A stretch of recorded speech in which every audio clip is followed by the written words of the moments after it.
Hello दोस्तों, नमस्कार। D R Verma education में आपका स्वागत है। आज हम 26 और 27 तारीख का करंट अफेयर लेकर आए हैं। तो चलिए शुरू करते हैं।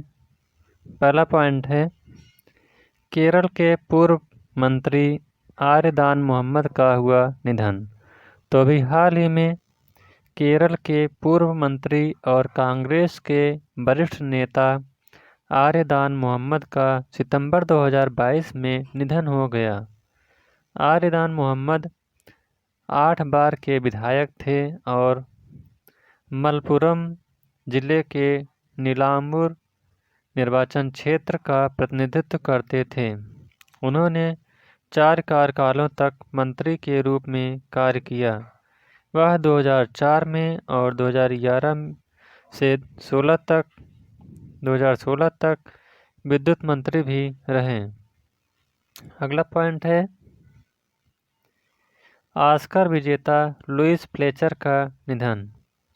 तो भी हाल ही में 1976 में one flu over the cuckoos nest में नर्स रैज्ड की भूमिका के लिए ऑस्कर जीतने वाली अमेरिकी अभिनेत्री लुइस फ्लेचर का सितंबर 2022 में निधन हो गया। फ्लेचर अपने अकादमी पुरस्कार जीतने के बाद उसी भूमिका के लिए ऑस्कर, बाफ्टा और गोल्डन ग्लोब प्राप्त करने वाली तीसरी महिला बनी। उनका करियर टीवी और फिल्म सहित 6 दशकों तक चला। अगला पॉइंट है,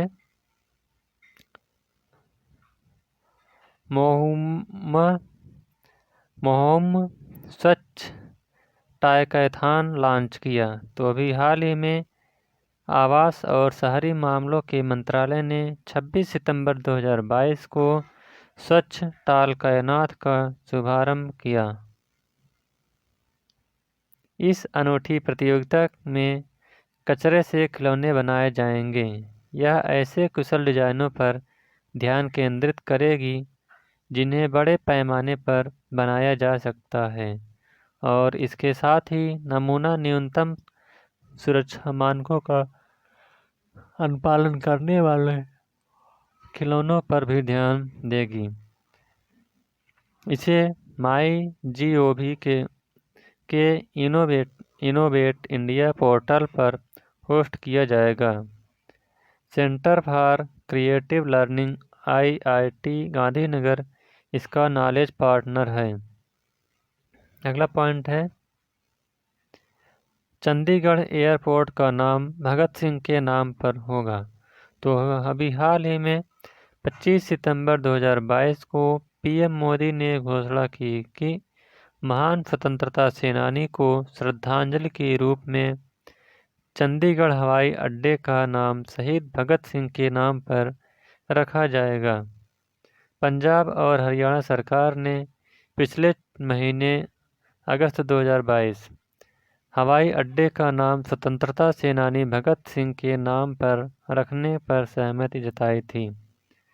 485 करोड़ रुपए की हवाई अड्डा परियोजना भारतीय विमानपत्तनम प्राधिकरण AAI और पंजाब और हरियाणा की सरकारों का एक संयुक्त उद्यम है।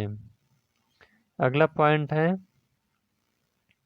CEC LAHDC कारगिल लद्दाख में पहले मेगा किसान मेले का उद्घाटन किया। तो अभी हाल ही में CEC Ladakh Autonomous Hill Development Council Kargil Firoz Ahmad Khan ने कारगिल में पहले मेगा किसान मेले का उद्घाटन किया। इसका आयोजन Sher e Kashmir university of agricultural sciences and technology Kashmir द्वारा किया गया था।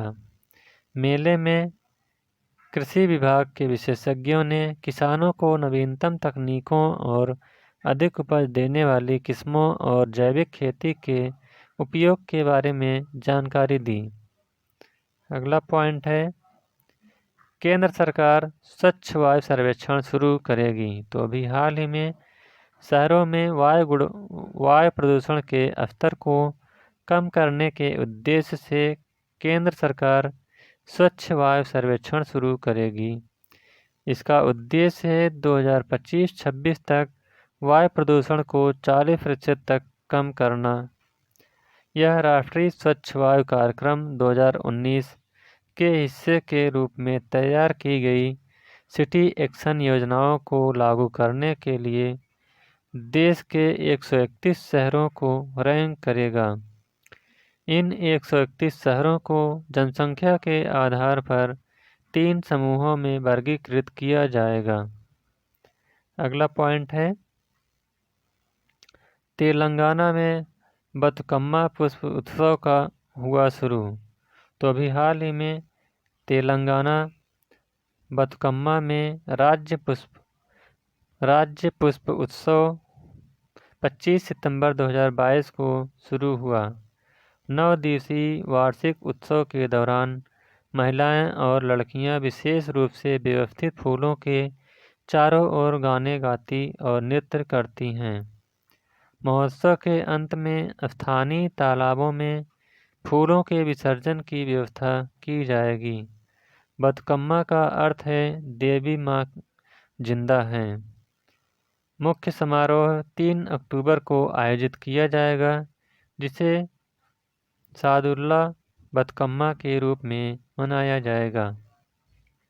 अगला पॉइंट है हिमाचल मंत्रिमंडल प्राथमिक स्कूली बच्चों के लिए ट्यूटर योजना को दी मंजूरी। तो अभी हाल ही में हिमाचल प्रदेश मंत्रिमंडल ने राष्ट्रीय शिक्षा नीति के तहत सरकारी प्राथमिक विद्यालयों में पढ़ने वाले 3 से 6 वर्ष की आयु के बच्चों के लिए आरंभिक बाल्यावस्था देखभाल और शिक्षा शिक्षक योजना 2022 को मंजूरी दी है।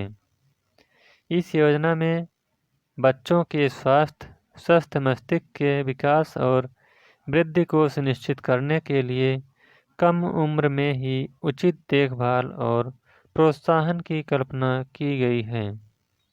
अगला पॉइंट है भारतीय मूल की सुएला ब्रेवरमैन पहला क्वीन एलिजाबेथ द्वितीय पुरस्कार जीता। तो अभी हाल ही में भारतीय मूल की ब्रिटिश गृह सचिव सुएला ब्रेवरमैन को पहली बार महारानी एलिजाबेथ द्वितीय वुमन ऑफ द ईयर पुरस्कार के विजेता के रूप में नामित किया गया है। उन्हें यह पुरस्कार लंदन में एशियन अचीवर्स अवार्ड्स 2022 समारोह में प्रदान किया गया। इन पुरस्कारों की स्थापना 2000 में दक्षिण एशियाई लोगों को ब्रिटेन में उनकी महान उपलब्धियों के लिए सम्मानित करने के लिए की गई थी। ब्रेवरमैन 2020 से लेकर 2022 के बीच पहले अटॉर्नी जनरल थे।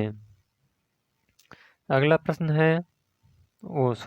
पॉइंट है भारतीय लेखिका मीना कंडासामी हरमन केस्टन पुरस्कार जीता। तो अभी हाल ही में भारतीय लेखिका और कवयित्री मीना कंडासामी ने PEN इंटरनेशनल राइटर्स एसोसिएशन के जर्मन चैप्टर का हरमन केस्टेन पुरस्कार जीता।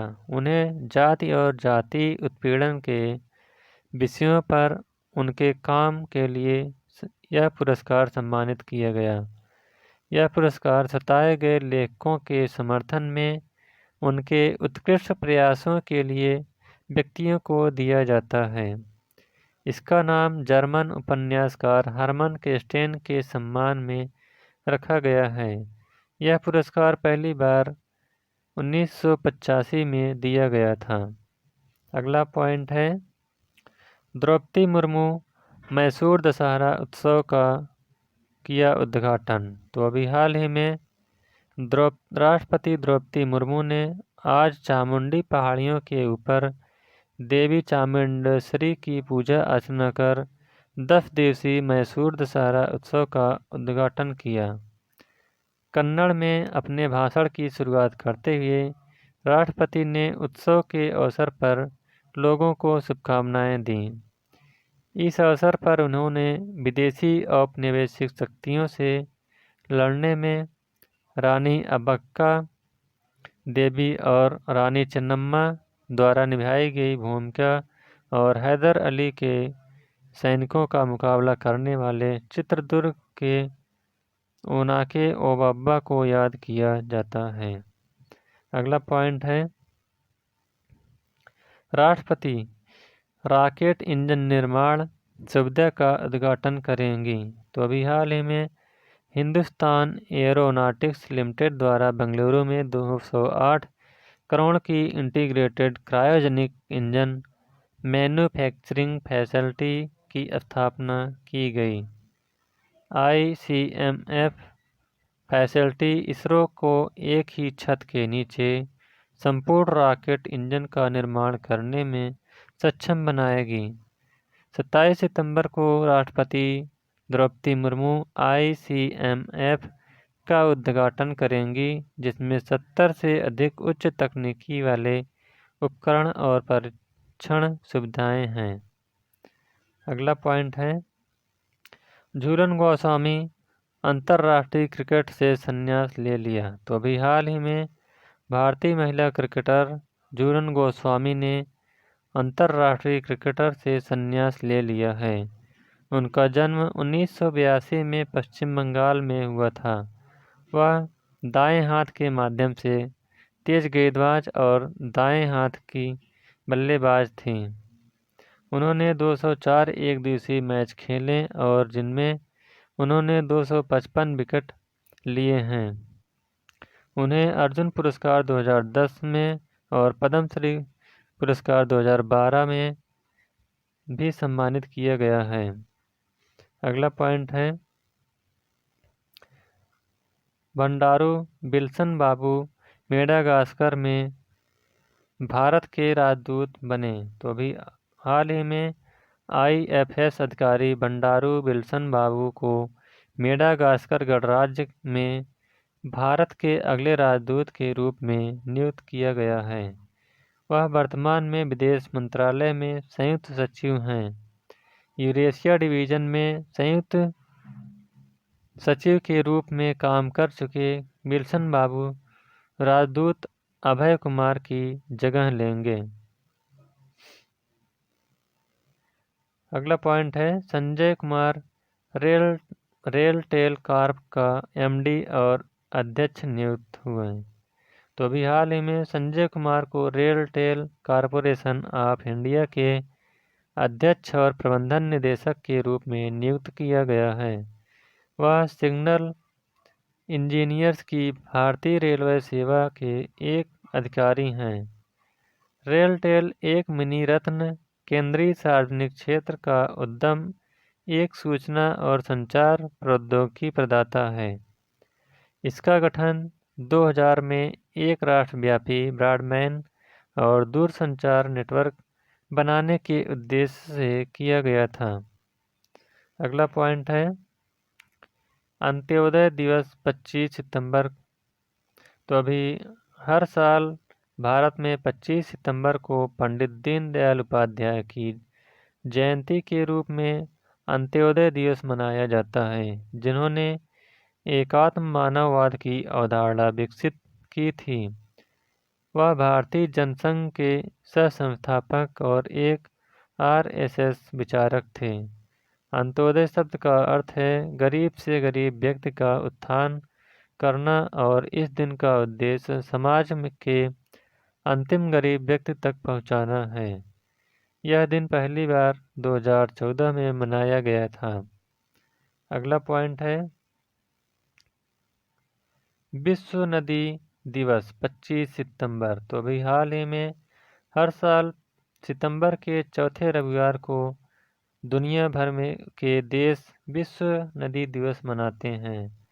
2022 में यह 25 सितंबर को मनाया गया था। इसका उद्देश्य है नदियों के महत्व और जलवायु परिवर्तन से नदियों के लिए बढ़ते खतरे के बारे में जागरूकता को बढ़ावा देना। यह प्रसिद्ध नदी अधिवक्ता मार्क एंजेलो के एक प्रस्ताव बाद 2005 में स्थापित किया गया था। 2022 का थीम है जैव विविधता के लिए नदियों का महत्व। तो इस प्रकार से 26 एवं 27 तारीख का करंट अफेयर समाप्त होता हुआ। अगर यह वीडियो आपको अच्छा लगा हो तो वीडियो को लाइक शेयर और चैनल को सब्सक्राइब करिएगा। Thank you.